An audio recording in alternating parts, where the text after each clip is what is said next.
नमस्कार दोस्तों, स्वागत है हमारे यूट्यूब चैनल पर।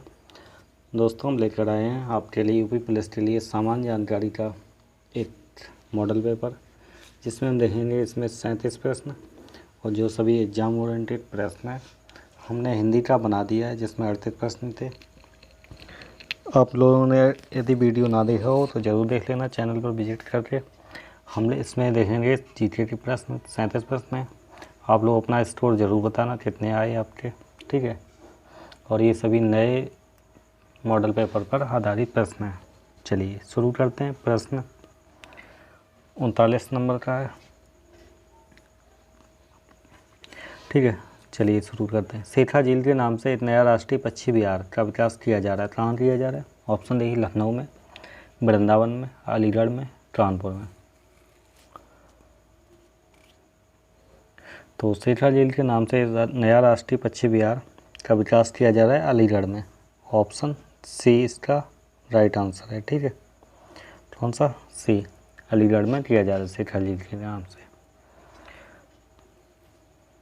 चलिए नेक्स्ट प्रश्न हमारा है, उत्तर प्रदेश के निम्नलिखित में से कौन सा वन्यजीव अभयारण्य 1975 में स्थापित किया गया था? ऑप्शन देखिए, किशनपुर, कतरनिया घाट, रायपुर या चंबल।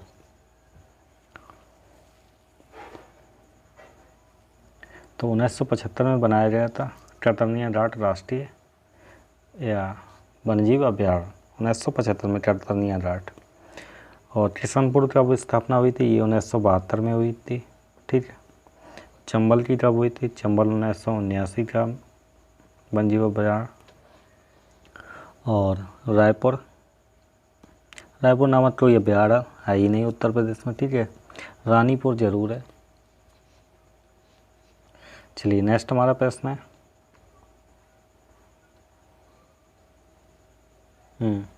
प्रश्न है 41, निम्न प्रकार की मिट्टी में किससे की बुंदेलखंड क्षेत्र में प्रमुखता है? तो बुंदेलखंड क्षेत्र में कौन सी मिट्टी प्रमुख रूप से पाई जाती है?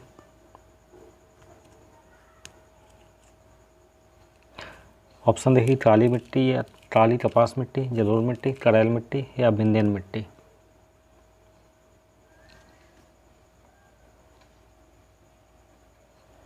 तो ऑप्शन ए इसका राइट आंसर है। बुंदेलखंड में काली कपास मिट्टी पाई जाती है, लेकिन मुख्य रूप से बुंदेलखंड में दो प्रकार की मिट्टी पाई जाती है, एक तो काली मिट्टी है और दूसरी लाल मिट्टी है, ठीक है। बुंदेलखंड में सबसे अधिक मात्रा में लाल और काली मिट्टी पाई जाती है। नेक्स्ट है, बुंदेलखंड आर्थिक क्षेत्र में जनपदों की संख्या कितनी है? बताइए, बुंदेलखंड क्षेत्र में कितने जनपद आते हैं? 5, 6, 7 या 8?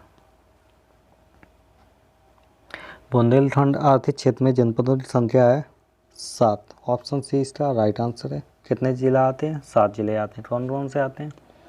एक बार सुन लीजिए, चित्रकूट, बांदा, महोबा, हमीरपुर, जालौन, झांसी, ललितपुर। ये सभी बुंदेलखंड क्षेत्र में आते हैं, ठीक है। चलिए नेक्स्ट प्रश्न हमारा है, उत्तर प्रदेश दिवस किस तिथि को मनाया जाता है? ऑप्शन देखिए, 23 जनवरी, 25 जनवरी, 24 जनवरी, 26 जनवरी। तो उत्तर प्रदेश दिवस कब मनाया जाता है? वो है 24 जनवरी। ऑप्शन सी इसका राइट आंसर है। 24 जनवरी 1950 को संयुक्त प्रांत का नाम बदलकर उत्तर प्रदेश कर दिया गया था। और पहली बार कब मनाया गया है उत्तर प्रदेश दिवस? वो 2018 में, याद रखना, ठीक है। पहली बार यूपी का दिवस मनाया गया। नेक्स्ट प्रश्न हमारा है, मई 2023 में बोला अहमद टिनुबू किस देश के नए राष्ट्रपति के रूप में शपथ ग्रहण किए? Option D, Nigeria, Kenya, Somalia, गाना। तो मई 2023 में जो नाम है बोला अहमद टिनुबू, ये बने हैं नाइजीरिया के राष्ट्रपति। ऑप्शन ए इसका राइट आंसर है। चलिए नेक्स्ट है, स्वदेशी रूप से विकसित भारी वजनी टॉर्पीडो का समुद्र के भीतर सफल परीक्षण किया गया। इस टॉर्पीडो का नाम क्या बताइए? तो इसका राइट आंसर है ऑप्शन ए, ब्रह्मास्त्र, ठीक। नेक्स्ट प्रश्न है हमारा, जून 2023 में मुख्यमंत्री योगी आदित्यनाथ ने प्रधानमंत्री पीएम स्वनिधि योजना के 3 वर्ष पूर्ण होने के अवसर पर कहाँ स्वनिधि महोत्सव का शुभारंभ किया था? किस स्थान पर किया था? ऑप्शन देखिए, लखनऊ, गोरखपुर, मथुरा, वाराणसी। तो कहाँ पर किया है? वो है गोरखपुर में।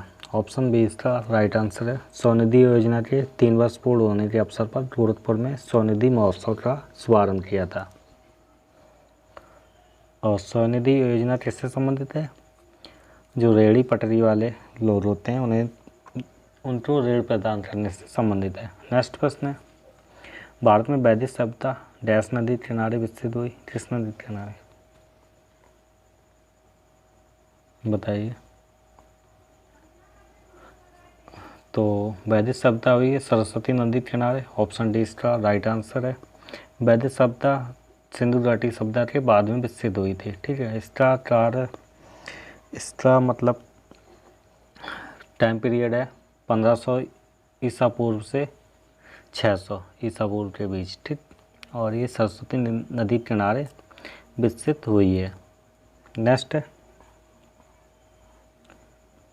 मलिक इख्तियार उद्दीन अल्तूनिया ने रजिया सुल्तान को निम्नलिखित में से किस किले में कैद किया था? किसने? मलिक इख्तियार उद्दीन अल्तूनिया ने रजिया को सुल्तान को किस किले में कैद किया था? बताना है आपको। तो रजिया सुल्तान को कैद किया था भटिंडा के किला मुबारक में। ऑप्शन डी इसका राइट आंसर है। ठीक है, और रजिया का शासनकाल कब रहा? टाइम पीरियड 1236 से 1240 तक। ठीक, और ये पहली मुस्लिम शासक थी। नेक्स्ट है, मध्यकालीन सूफी परंपरा के संदर्भ में बलि शब्द, ठीक है, बलि शब्द का क्या अर्थ है बताइए? संत, आश्रम, शिष्य या क्रम? तो बलि शब्द का अर्थ है संत। ऑप्शन ए इसका राइट आंसर है। मध्यकालीन सूफी परंपरा के संदर्भ में बलि शब्द का अर्थ संत होता है। नेक्स्ट हमारा निम्नलिखित में से कौन सा कथन कांग्रेस के कराची अधिवेशन 1931 के संबंध में सही है? ये बताना है कौन सा सही है। गांधी इरविन संधि की पुष्टि हुई थी। महात्मा गांधी ने अधिवेशन की अध्यक्षता थी। भारत छोड़ो प्रस्ताव पारित हुआ था। इस आयोजन खिलाफत आंदोलन आरंभ किया गया था। कौन सा सही है इसमें बताइए?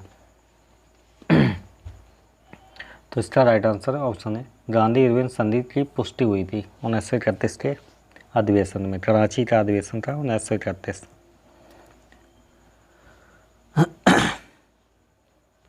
और इसके अध्यक्ष कौन थे? CR दास। चलिए नेक्स्ट है, स्वराज पार्टी की स्थापना डैश द्वारा की गई? किसके द्वारा की गई थी?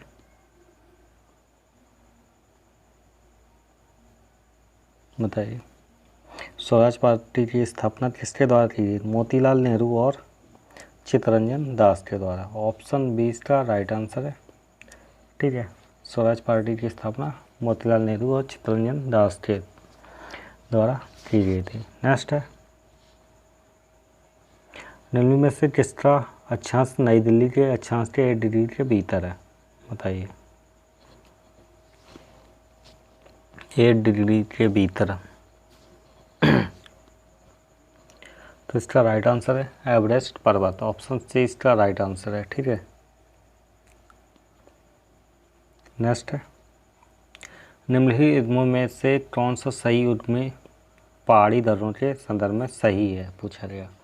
रोहतांग दर्रा कहाँ है? सिक्किम में क्या? लिपुलेख उत्तराखंड, बोमडिला हिमाचल प्रदेश, नाथला अरुणाचल प्रदेश। कौन सा सही है इसमें बताइए?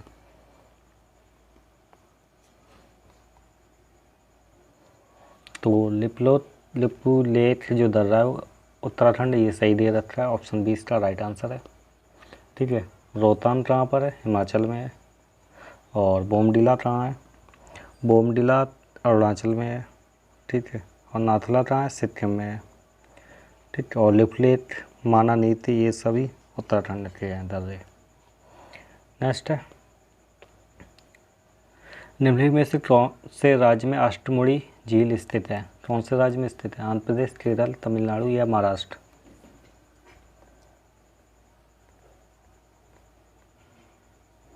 अष्टमुड़ी झील है केरल में, ऑप्शन बी इसका राइट आंसर है। और आंध्र प्रदेश की बताइए प्रमुख झील कौन सी? कोलेरू झील है। तमिलनाडु की बताइए, तमिलनाडु में कौन सी हो जाएगी बताइएगा। ठीक है, महाराष्ट्र में तो लोनार झील बहुत ही फेमस है।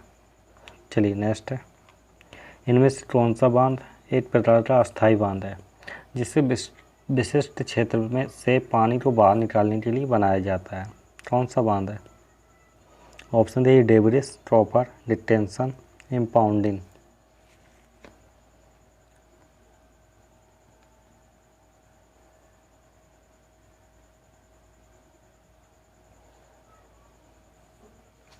तो इसका राइट आंसर हो जाएगा ऑप्शन बी ट्रॉपर बांध।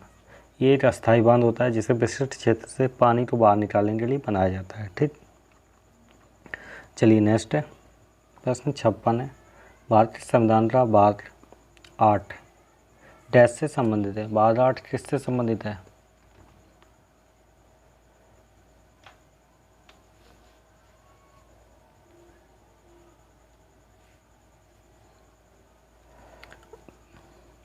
भाग 8 का संबंध बताइए। भाग 8 है केंद्र शासित प्रदेशों से संबंधित, ऑप्शन सी इसका राइट आंसर है। ठीक है, चलिए नेक्स्ट है, प्रश्न नंबर 57 है, भारतीय संविधान के अनुच्छेद डैश में कहा गया है कि सामाजिक और शैक्षिक रूप से पिछड़े वर्गों के लिए एक आयोग होगा जिसे राष्ट्रीय पिछड़ा वर्ग आयोग के रूप में जाना जाएगा। तो कौन से अनुच्छेद में है?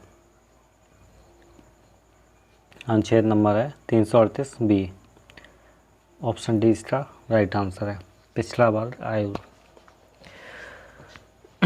नेक्स्ट है, प्रश्न 58 है, लोकसभा की बहस किस भाषा में मुद्रित होती है? बताइए।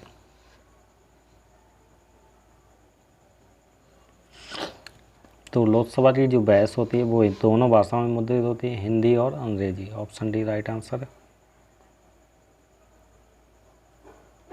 नेक्स्ट है, प्रश्न नंबर, निम्न में कौन सा अनुच्छेद सर्वोच्च न्यायालय की अनुसांधिक शक्तियों से संबंधित है? कौन सा अनुच्छेद है अनुसांधिक शक्तियों से संबंधित है? अनुच्छेद 143, 140, 138 या 150? तो अनुच्छेद नंबर है 140। 140 में उच्चतम न्यायालय की अनुसांधिक शक्तियाँ दी गई हैं। और अनुच्छेद 143 में क्या है बता सकते हो? उच्चतम न्यायालय से परामर्श करने की राष्ट्रपति की शक्ति जो है अनुच्छेद 143 में है। और अनुच्छेद 138 में क्या है बताइए? 138 में है उच्चतम न्यायालय की अधिकारिता की वृद्धि। ठीक है, नेक्स्ट है, भारतीय संविधान में निम्नलिखित में से कौन सा संशोधन भाषा के आधार पर भारतीय राज्यों के पुनर्गठन को संवैधानिक रूप से बदलने के प्राथमिक उद्देश्यों के साथ पारित किया गया था? कौन सा संशोधन था? तो वो है 7वां संशोधन, ऑप्शन बी राइट आंसर है। कब हुआ था? सन 1956 में। ठीक है, इसमें भाषा के आधार पर भारतीय राज्यों के पुनर्गठन को संवैधानिक रूप से बदलने के साथ ये पारित किया गया था। नेक्स्ट है, भारतीय संविधान का निम्नलिखित में से कौन सा अनुच्छेद भारत के नियंत्रक और महालेखा परीक्षक CAG के लिए एक स्वतंत्र पद प्रदान करता है? कैश से संबंधित कौन सा अनुच्छेद है? तो अनुच्छेद है 148, ऑप्शन बी राइट आंसर है। और इनकी कार्यकाल कितने कब तक होता है बताइए? जो CAG है अध्यक्ष का कार्यकाल होता है 6 वर्ष या 65। ठीक है, जो भी इसमें से पहले हो जाए। नेक्स्ट है, भारत में पहली बार वैज्ञानिक तरीके से राष्ट्रीय आय की गणना करने वाले अर्थशास्त्री डैश हैं? कौन थे बताइए? कौन से अर्थशास्त्री थे?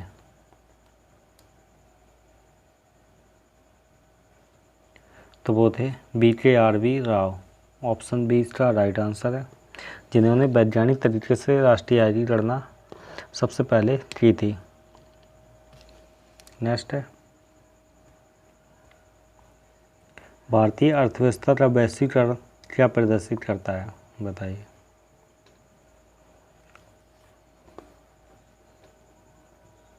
तो भारतीय अर्थव्यवस्था का वैश्वीकरण प्रदर्शित करता है दूसरे देशों के साथ आर्थिक संबंध में कम से कम हस्तक्षेप करना। ऑप्शन बी इसका राइट आंसर है।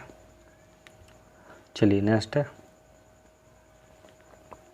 बैंकों द्वारा अपने सबसे बड़े, सबसे सुरक्षित और सबसे अधिक क्रेडिट वाली ग्राहकों से वसूले जाने वाले अल्पकालिक ऋण पर ब्याज दर को कहा जाता है, बताइए क्या कहा।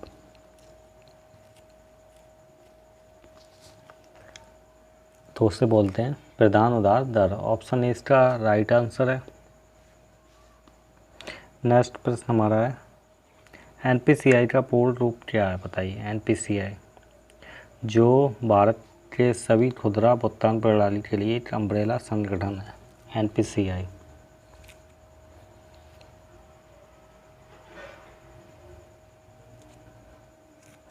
तो ये National Payments Corporation of India, National Payments Corporation of India. Option C इसका राइट आंसर है। इसकी स्थापना हुई थी सन 2008 में, ठीक है। नेक्स्ट प्रश्न हमारा है, राष्ट्रीय हाइड्रोजन मिशन NHM कब शुरू किया जाता है। राष्ट्रीय हाइड्रोजन मिशन कब शुरू किया गया। तो राष्ट्रीय हाइड्रोजन मिशन शुरू किया गया 15 अगस्त सन 2021 को। ऑप्शन सी इसका राइट आंसर है। राष्ट्रीय हाइड्रोजन मिशन 2021 के बजट में शुरू किया गया था।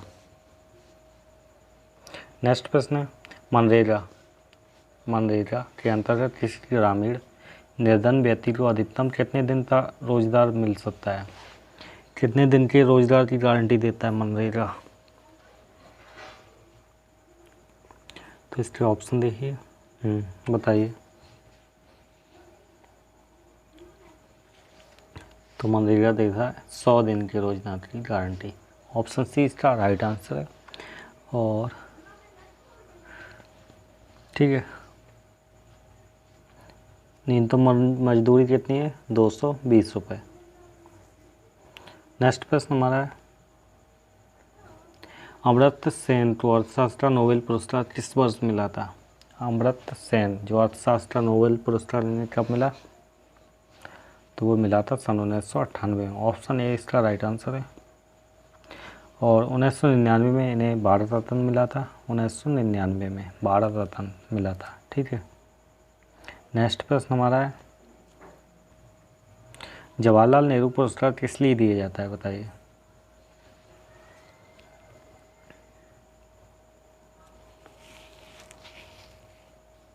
जवाहरलाल नेहरू पुरस्कार दिया जाता है अंतर्राष्ट्रीय समझदारी के लिए। ऑप्शन सी इसका राइट आंसर है। और इसकी शुरुआत कब हुई थी, सन 1965 में इसकी शुरुआत हुई थी पुरस्कार की, ठीक है। नेक्स्ट है, हमारे देश, ये प्रश्न 70 है, ओलंपिक दिन पहली बार सार्वजनिक रूप से डैश में प्रस्तुत किए गए थे कब। ओलंपिक दिन जो होते हैं पहली बार कब आए थे।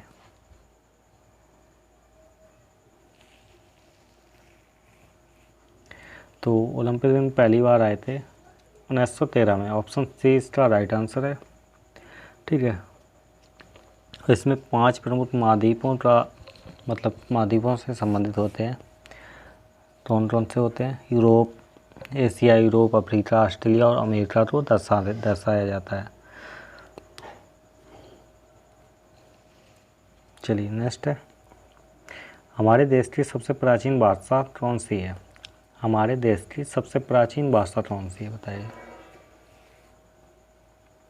हमारे देश की सबसे प्राचीन भाषा है वो है संस्कृत। ऑप्शन सी इसका राइट आंसर है। चलिए नेक्स्ट प्रश्न हमारा है, द इकोबॉट नामक पुस्तक किसने लिखी। द इकोबॉट, बताइए। तो द इकोबॉट पुस्तक लिखी है J.K. रावलिंग ने। ऑप्शन ए इसका राइट आंसर है। चलिए नेक्स्ट प्रश्न हमारा है, निम्न में से कौन सी श्रीलंका की पहली आधिकारिक भाषा है। श्रीलंका की आधिकारिक भाषा कौन सी है, पहली। तो श्रीलंका की आधिकारिक भाषा है सिंहली, ऑप्शन ए इसका राइट आंसर है। और राजधानी क्या है श्रीलंका की? जयवर्धने टोट्टे, ऑप्शन ए इसका राइट आंसर था। नेक्स्ट है 1928 में किसने खोज की थी कि जब रंगीन प्रकाश की किरण किसी द्रव में प्रवेश करती है तो उस द्रव द्वारा प्रकीर्णित प्रकाश का एक हिस्सा अलग रंग का हो जाता है? किसने खोज किया था? तो वो किया था 1928 में सीवी रमन ने, ऑप्शन सी इसका राइट आंसर है। इसीलिए 28 फरवरी को मनाया जाता है राष्ट्रीय विज्ञान दिवस। और इन्होंने खोज कब की थी? 28 फरवरी सन 1928 में। और 1930 में इन्हें मिला था नोबेल पुरस्कार।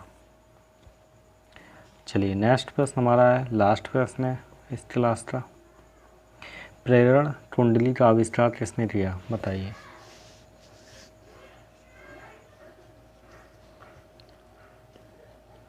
तो इसका राइट आंसर हो जाएगा निकोलस कॉलन ने प्रेरण कुंडली का आविष्कार किया था, ऑप्शन डी इसका राइट आंसर है। आप लोग बताइए आपके कितने आए 37 में, और ये मॉडल पेपर आपको कैसा लगा? नेक्स्ट वीडियो जल्दी लेकर आएंगे, बने रहिए हमारे साथ और अपने दोस्तों को भी शेयर कीजिए। वीडियो कैसा लगा ज़रूर बताना। Thank you.